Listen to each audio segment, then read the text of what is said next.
Hello friends, मी Vishakha global online मराठीमध्ये आपल्या सर्वांचं स्वागत आहे. आजच्या सेशनमध्ये आपल्याला पीएचडी एंट्रन्स पेड एक्झामसाठी रिसर्च मेथॉलॉजीचा स्टडी करायचा आहे. रिसर्च मेथॉलॉजीमध्ये एमसीक्यू प्रॅक्टिस आपल्याला आजच्या सेशनमध्ये करायचे आहेत, जे आपल्याला उपयोगी पडतील येणाऱ्या एक्झाममध्ये एमसीक्यू सॉल्व्ह करण्यासाठी.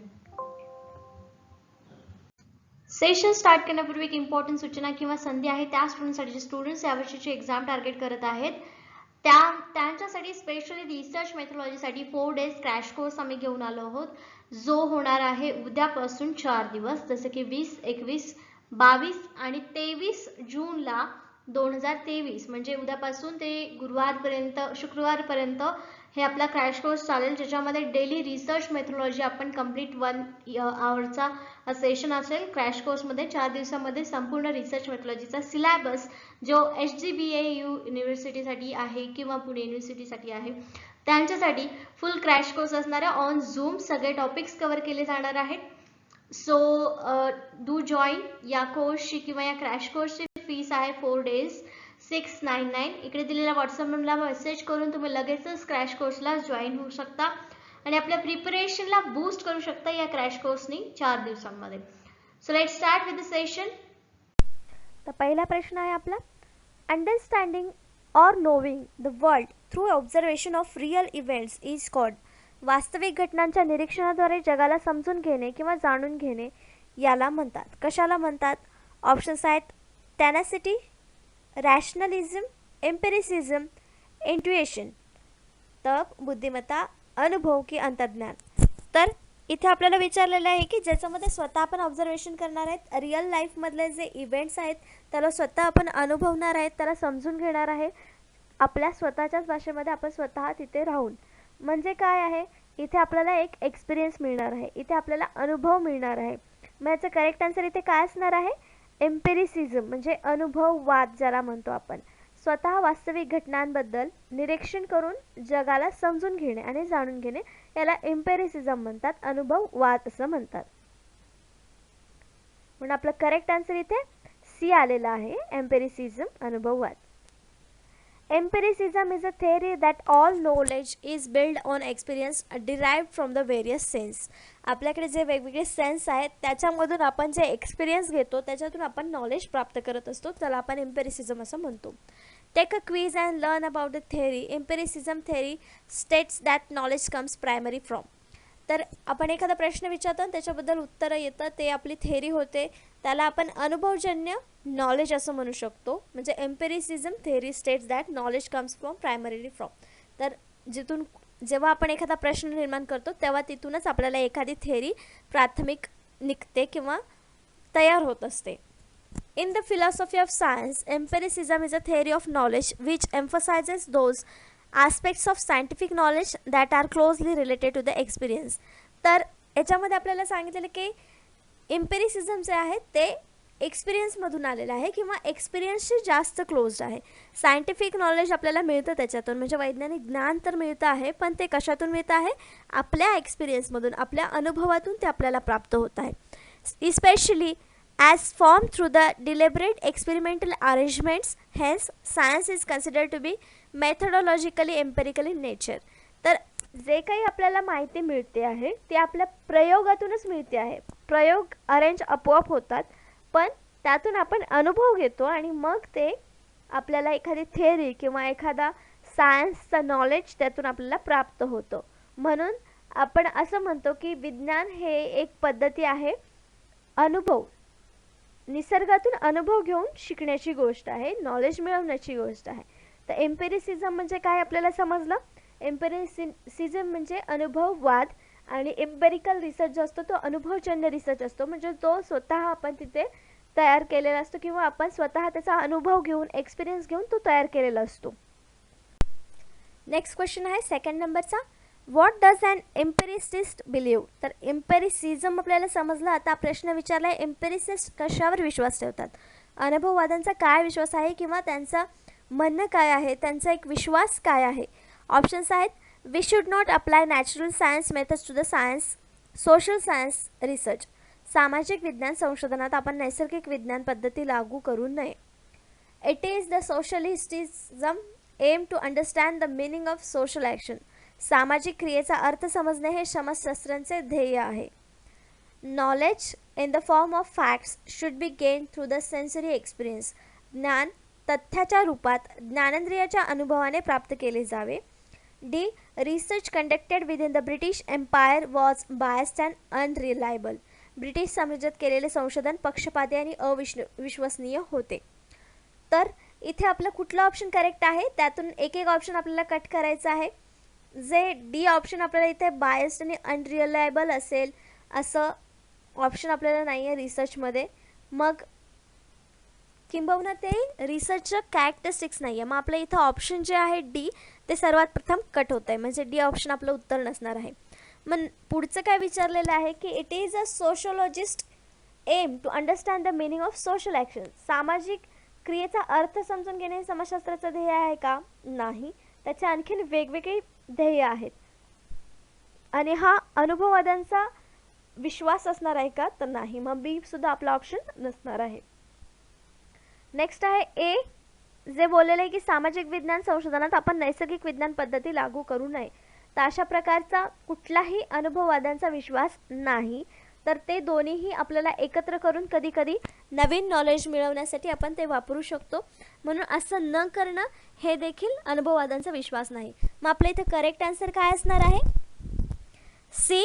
Knowledge in the form of fact should be gain through sensory experience. तर आपण जे बघितलं एम्पेरिसिझम काय आहे, तर ते एक्सपिरियन्समधूनच यायला पाहिजे, स्वतःच्या ऑब्झर्वेशनमधूनच यायला पाहिजे. मग अनुभववादांचा विश्वास काय असणार आहे इथे की आपल्या स्वतःच्या ज्ञानेंद्रियाच्या अनुभवाने प्राप्त केलं जावं. जे काही ज्ञान आपण मिळवणार आहे ते आपल्या अनुभवाने प्राप्त केलं जावं, हा अनुभववादांचा विश्वास असणार आहे. Empiricism in philosophy, the view of all concept originate in experience. ते मागाशीच बघितलं आपण की एम्पेरिसिझम हे ओरिजिनेट कशातून होतं? एक्सपिरियन्समधून, म्हणजे अनुभवातून ते उगम पावत आहे. That all concepts are about applicable to things that can be experience. हे कन्सेप्ट कशाशी लागू आहेत? ज्या गोष्टी आपण एक्सपिरियन्स करू शकतो, अनुभव करू शकतो, अनुभव घेऊ शकतो, त्या गोष्टीशीच हे रिलेट करतं. Or that all rationally acceptable beliefs or propositions are justifiable or knowledgeable only through experience. म्हणजे यातून ज्या काही बिलीफ्स, विश्वास, जे गोष्टी मिळतात आपण एक्सेप्ट करतो, त्या सगळ्या कशातल्या असणार आहेत? एक्सपिरियन्समधल्या असणार आहेत, अनुभवातून आलेल्या गोष्टी असणार आहेत. म्हणजेच अनुभव बेस, एम्पेरिसिझमचा अनुभवजन्याचा बेसच काय आहे? एक्सपिरियन्स, अनुभव. नेक्स्ट क्वेश्चन आहे 3rd नंबरचा. The importance of measurement in quantitative research is that. आपल्याला माहिती आहे रिसर्चमध्ये क्वांटिटेटिव्ह आणि क्वालिटेटिव्ह हे दोन प्रकार आहेत, म्हणजे दोन्हीला विरुद्ध किंवा वर्सेसमध्ये आपण त्याचा अभ्यास करतो, क्वांटिटेटिव्ह रिसर्च आणि क्वालिटेटिव्ह रिसर्च. तर क्वांटिटेटिव्ह रिसर्चमध्ये मोजण्याचं महत्त्व काय आहे, मेजरमेंटचं महत्त्व काय आहे ते आपल्याला सांगायचं आहे. ऑप्शन्स आहेत. It allows us to delineate fine difference between people and cases. हे आपल्याला लोक किंवा प्रकरणामध्ये चांगले फरक स्पष्ट करण्याची अनुमती देते. मोजमाप जिथे करायचं आहे, मेजरमेंट जिथे करायचं आहे, तेव्हा तिथे आपल्याला साधी लोक आणि केस स्टडीजसाठी केसेस जे आपण निवडणार आहे यामध्ये फरक करण्यासाठी मदत करतं मोजमाप. बरोबर आहे हे आपलं स्टेटमेंट. नेक्स्ट स्टेटमेंट आहे. It provides consistent device to yardsticks. हे एक सुसंगत डिव्हाइस किंवा यार्डस्टिक प्रदान करते. म्हणजेच आपल्याला एक मोजमाप करण्यासाठी एक डिव्हाइस प्राप्त करून देतं, युनिट देतं असं देखील आपण इथं म्हणू शकतो की एक मोजमाप करण्याचं माप देतं, मापदंड देतं असं आपण इथं म्हणू शकतो. It allows for precise estimates of degree of relationship between concepts. हे संकल्पनांमधील संबंधाच्या डिग्रीच्या अचूक अंदाजांना अनुमती देतं. आपलं सेकंड स्टेटमेंट पण बरोबर आहे की ते आपल्याला एक मापदंड देत आहे. मोजायचं महत्त्व म्हणजे ते आपल्याला कुठल्याही गोष्टीचं मोजमाप करण्यासाठी मापदंड देतं आहे. म्हणजे बी सुद्धा स्टेटमेंट आपल्या इथे करेक्ट असणार आहे. सी ऑप्शन काय म्हणते आपल्याला की हे संकल्पनांमधील संबंधाच्या डिग्रीच्या अचूक अंदाजांना अनुमती देते. ज्या काही संकल्पना आपण वाचणार आहोत किंवा नवीन संकल्पना पुढे येणार आहेत किंवा आपल्या रिसर्चमधून पुढे येणार आहेत त्यांना अंदाजांसाठी अनुमती देतं मोजमाप. मोजमापामध्ये आपण उदाहरणार्थ असं घेऊया की जेव्हा आपण 2 दिवसाचा कालावधी हे मोजमाप जर घेतलं तर तिथे आपल्याला अंदाज येतो की पुढच्या 2 दिवसामधला रिझल्ट हा असणार आहे. म्हणजे तिथं मोजमाप 2 दिवसाचं होतं. हे मोजमाप का महत्त्वाचं आहे क्वांटिटेटिव्ह रिसर्चमध्ये? तर या सगळ्या गोष्टींचा फायदा तिथे क्वांटिटेटिव्ह रिसर्चमध्ये होतो मेजरमेंटमुळे. मग आपल्या इथे करेक्ट आन्सर काय असणार आहे? D, all of the above. वरील सर्व गोष्टी ज्या आहेत त्या फायदा आहे त्याचा क्वांटिटेटिव्ह रिसर्चमध्ये किंवा त्याचा इम्पॉर्टन्स आहे मेजरमेंटचा क्वांटिटेटिव्ह रिसर्चमध्ये. The purpose of quantitative research is to generate knowledge and create understanding about the social world. तर क्वांटिटेटिव्ह रिसर्चचा मेन एम काय आहे किंवा त्याचं पर्पज काय आहे, हेतू काय आहे, तर माहिती निर्माण करणं, त्याच्यामध्ये समज निर्माण करणं, सोशल वर्ल्ड म्हणजे सामाजिक जग जे आहे त्याच्याबद्दल अंडरस्टँडिंग निर्माण करण्याचं काम किंवा हेतू जे आहे ते क्वांटिटेटिव्ह रिसर्चचा आहे. Quantitative research is use by social scientist म्हणजे सामाजिक शास्त्रज्ञ जे आहेत त्यांच्याद्वारे हे प्रकारचं रिसर्च वापरलं जातं. Including communication research, it to observe phenomena or occurrence affecting individuals. Social scientist are concern with the study of people. तर हे सोशल सायंटिस्ट कशाशी रिलेटेड असतात, तर लोकांच्या अभ्यासाशी रिलेटेड असतात. क्वांटिटेटिव्ह रिसर्चसुद्धा लोकांच्या इनडायरेक्टली रिसर्चशी रिलेटेड आहे. The author offers 3 reasons for our concern with measurement in research. Firstly, it allows us to delineate fine differences between cases or people. जे आपण म्हटलं की मेजरमेंटचा फायदा काय काय इथे आपल्याला सांगितलं की केसेस आणि पीपल या दोन्हीमधला फरक ओळखण्यासाठी मेजरमेंट आपल्याला आवश्यक असतं. General observation might be enough to detect extreme of opinion but measurement is needed for the more subtle variation that actually exist. जे खरं व्हेरिएशन्स तिथे प्रेझेंट आहेत त्यांना ओळखण्यासाठी ही मेजरमेंट्स आपल्याला गरजेची असतात. Establishing a measure once allow us to use it again later on with the same people with other providing the consistent benchmark. Finally, by studying correlationship we have a bias for studying how closely concept relate to each other. So answer D is correct, all of the above. All of the above का correct आहे, इथं आपण सांगितलेलं आहे की लोक आणि cases हे ओळखण्यासाठी आपल्याला मेजरमेंट्स मदत करतात. Next question 4 number. Quantitative social researchers rarely claim to have establish causality because. परिणात्मक सामाजिक संशोधन जे आहे ते क्वचित कार्यकरण स्थापित केल्याचा दावा करतात. कारण म्हणजे तिथे कधीच कार्यकारण स्थापित होतं म्हणजे काम होतंय असं दावा करतात क्वांटिटेटिव्ह रिसर्चमध्ये. का असं होतं याचे ऑप्शन्स आहेत. They are more concern with publishing the result of their reliability test. त्यांच्या विश्वासार्हतेच्या चाचण्यांचे निकाल प्रकाशित करण्यास ते अधिक संबंधित असतात. They do not believe that this is an appropriate goal to be strive for. प्रयत्नांची पराकाष्ठा करणे हे एक योग्य लक्ष्य आहे यावर त्यांचा विश्वास नाही. They keep forgetting which of the variables they have manipulated. त्यांनी बदल घडून आणलेले कुठलेही बदल ते विसरतच राहिलेत किंवा त्यांनी ते लक्षात ठेवले नाही आहेत. They tend to use cross sectional designs which produce only correlations. त्यांच्याकडे क्रॉस सेक्शनल डिझाईन वापरण्याची प्रवृत्ती आहे जी केवळ परस्पर संबंध तयार करत असतात. तर मग याच्यामध्ये करेक्ट आन्सर काय असणार आहे, म्हणजे कुठलं रिझन असू शकतं की ज्याच्यामध्ये कॅज्युअलिटी निर्माण होत असते क्वचितच, पण म्हणजेच कधी. त्याचं रिझन जे आहे ते आहे की they tend to use cross sectional design. याचं करेक्ट आन्सर आहे D. They tend to use cross sectional designs which produce only correlation. म्हणजे क्रॉस सेक्शन डिझाईनच हे क्वांटिटेटिव्ह रिसर्चमध्ये वापरले जातात आणि त्यामुळे त्याच्यामध्ये फक्त परस्पर संबंध तयार केला जातो. म्हणून त्याच्यामध्ये कुठल्याही प्रकारचा कार्यकरण नेहमी स्थापित होत नाही, तर क्वचितच तोच स्थापित केला जातो. तर आता बघूया आपण की क्रॉस सेक्शनल डिझाईन्स का उपयोगी ठरत नाहीत किंवा कार्यकरण स्थापित का करत नाहीत, क्वचितच का करतात. Then experimental design allows us to test for causal connection between variables because of the one variable. तर एक्सपेरिमेंटल डिझाईनमध्येच आपल्याला हे टेस्ट करण्याची परमिशन मिळते कॅज्युअल कनेक्शन व्हेरिएबल्समधले, जे की आपल्याला क्वांटिटेटिव्ह सोशल रिसर्चमध्ये विचारलं होतं प्रश्नामध्ये, पण हे एक्सपेरिमेंटल डिझाईनमध्ये अलो केलं असतं. Because one of the variables that is independent or manipulated to track changes in other dependent variables. स्वतंत्र चल आणि अवलंबित चल असे 2 प्रकारचे चल असतात जे एक्सपेरिमेंटल डिझाईन्समध्ये असतात. कॉज आणि इफेक्ट्समध्ये ते काम करत असतात. However, the most social survey research uses cross sectional designs. तर क्वांटिटेटिव्ह रिसर्चमध्ये सोशल सर्वे रिसर्च येतात आणि त्याच्यामध्ये क्रॉस सेक्शनल डिझाईन्स हे मोस्टली यूज केले जातात. Where such manipulation is not possible. जसं एक्सपेरिमेंटल डिझाईन्समध्ये इंडिपेंडंट व्हेरिएबल डिपेंडंट व्हेरिएबलमध्ये मॅनिप्युलेशन होतं, ते क्रॉस सेक्शन डिझाईनमध्ये पॉसिबल नाही होत बहुतेक वेळा. Consequently degree of correlation between variables can be determined but causality remains inferential. तर काही घटकामध्ये काय होतं की व्हेरिएबल्स डिटरमाइन होतात पण त्यांची कॅज्युअलिटी निर्माण होत नाही किंवा तिथे जागा घेत नाही. If you give answer B, you should recognize that very few researchers are interested in mere description of things. They usually want to find out why things are the way they are so that they can be remade by replicated. Causality is an appropriate goal, simply difficult to achieve. तर casualty जी गोष्ट आहे, जे गोल आहे ते simply achieve होत नाही, ते difficult आहे.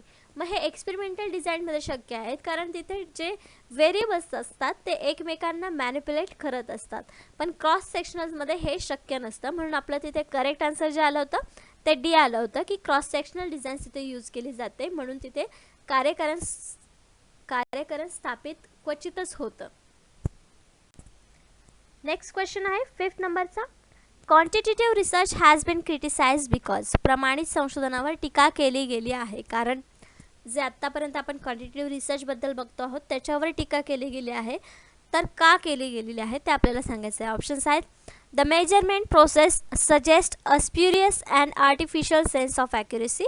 मापन प्रक्रिया अचूकतेची उत्तेजक आणि कृत्रिम अर्थ सूचित करते म्हणून.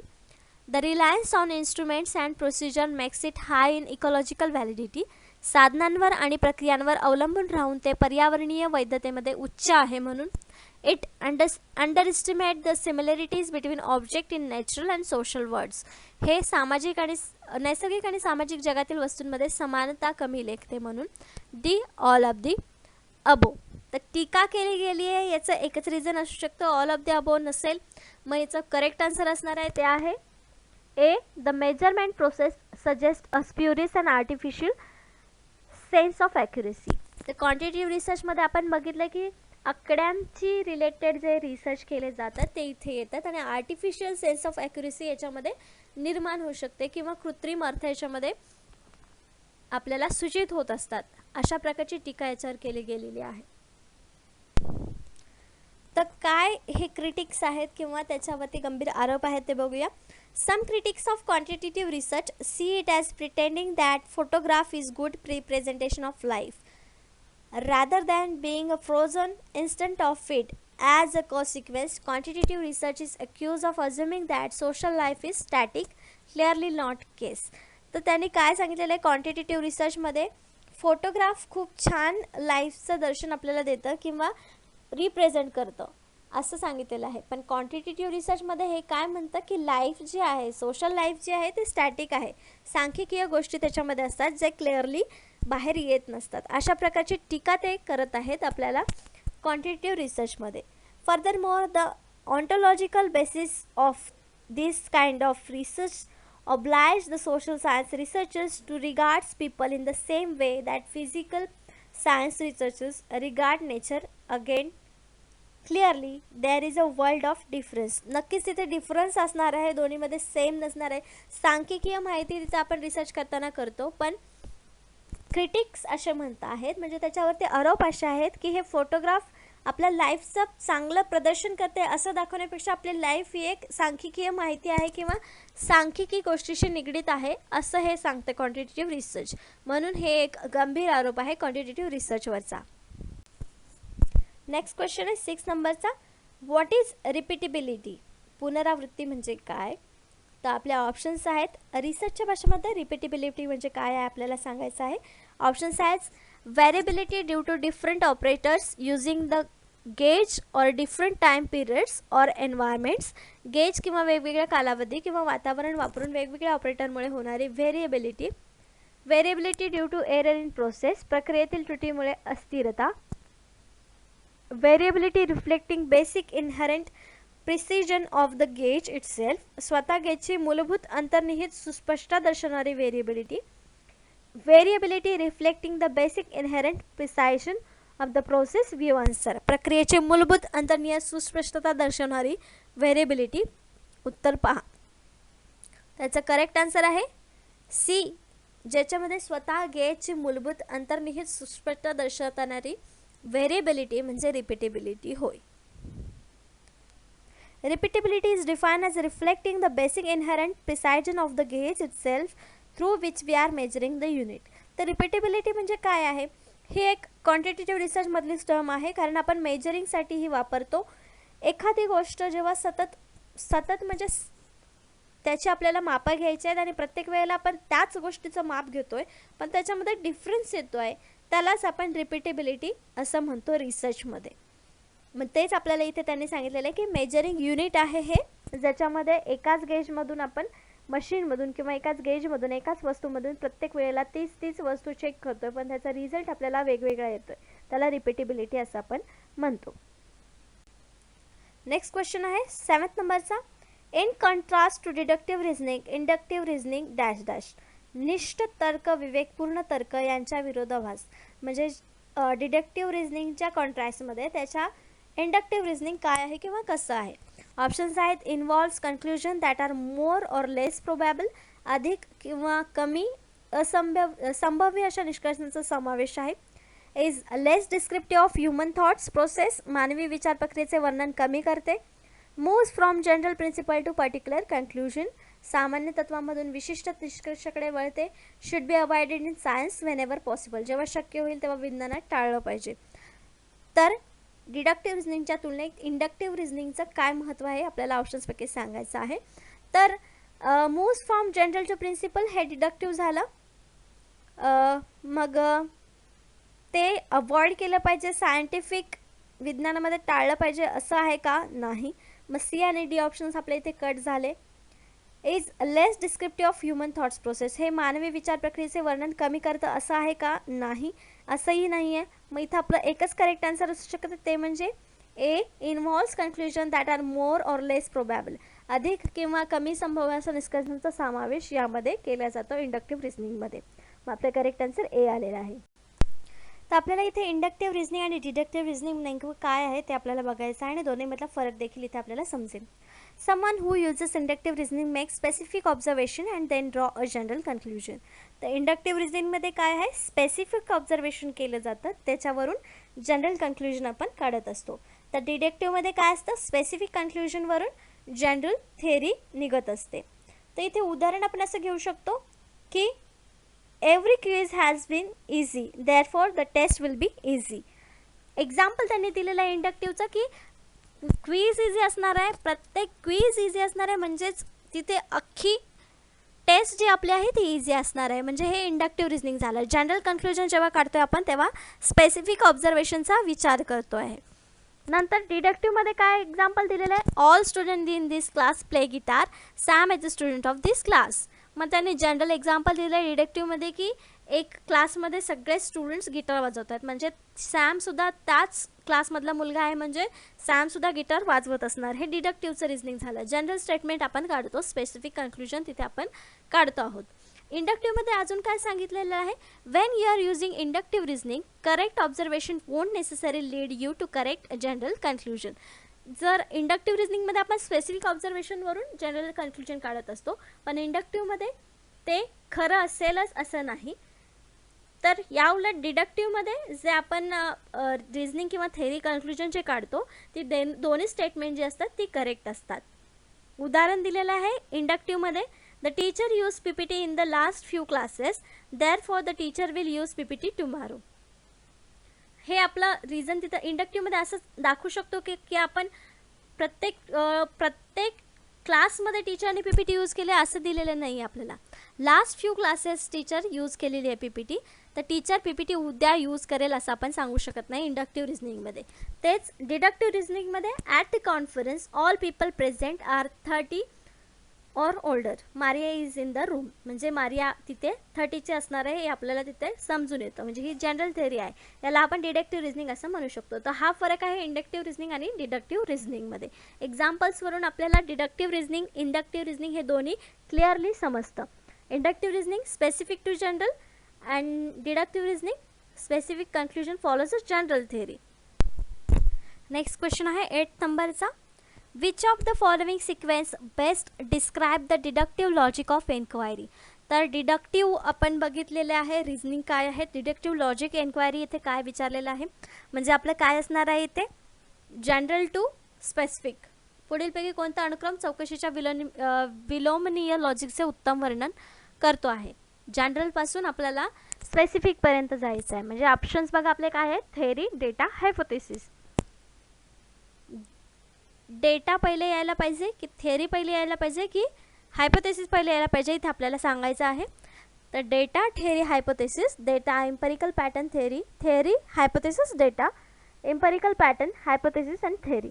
तर इथे करेक्ट आन्सर जे आहे ते आहे डी, थेअरी, हायपोथेसिस, डेटा. तर सगळ्यात मोठी काय असणार आहे, सिद्धांत असणार आहे, त्याच्यानंतर हायपोथेसिस म्हणजे त्याची गृहीतक असणार आहेत आणि मग सगळ्यात शेवटी डेटा असणार आहे. कारण डिडक्टिव्ह लॉजिक विचारलेलं आहे. हे जर आपल्याला इंडक्टिव्ह लॉजिक विचारलं असतं तर मग डेटा, हायपोथेसिस आणि मग थेअरी आले असते. पण डिडक्टिव्ह लॉजिकमध्ये पहिले सगळ्यात मोठा सिद्धांत, त्याच्यानंतर हायपोथेसिस, मग त्याचा डेटा येणार आहे. म्हणून इथं आपलं करेक्ट आन्सर डी आलेला आहे.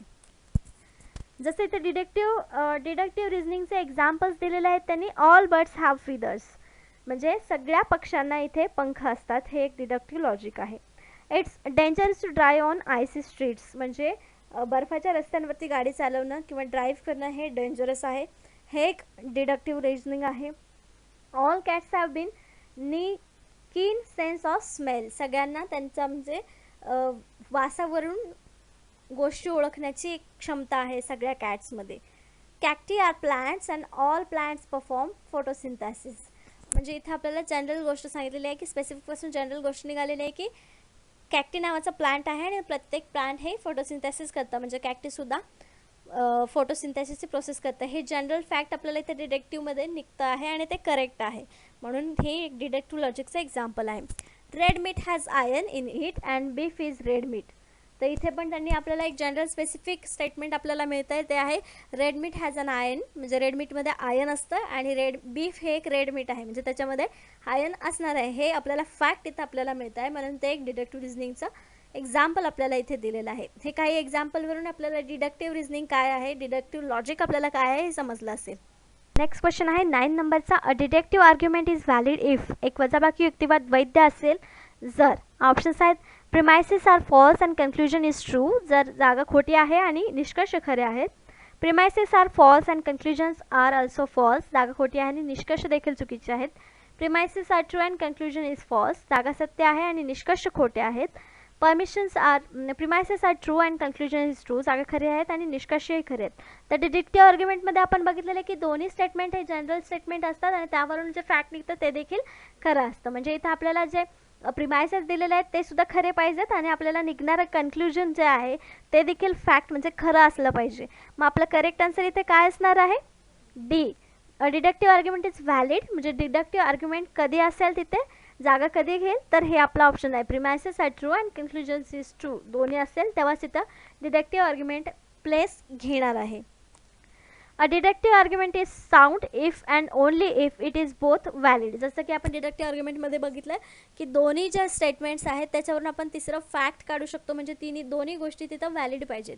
And all of its premises are actually truth, खरे असले पाहिजेत. Otherwise a deductive argument is unsound, मग तिथे डिडक्टिव्ह आर्ग्युमेंट होणार नाही जर तिथले एखादंही वाक्य जर चुकीचं असेल तर.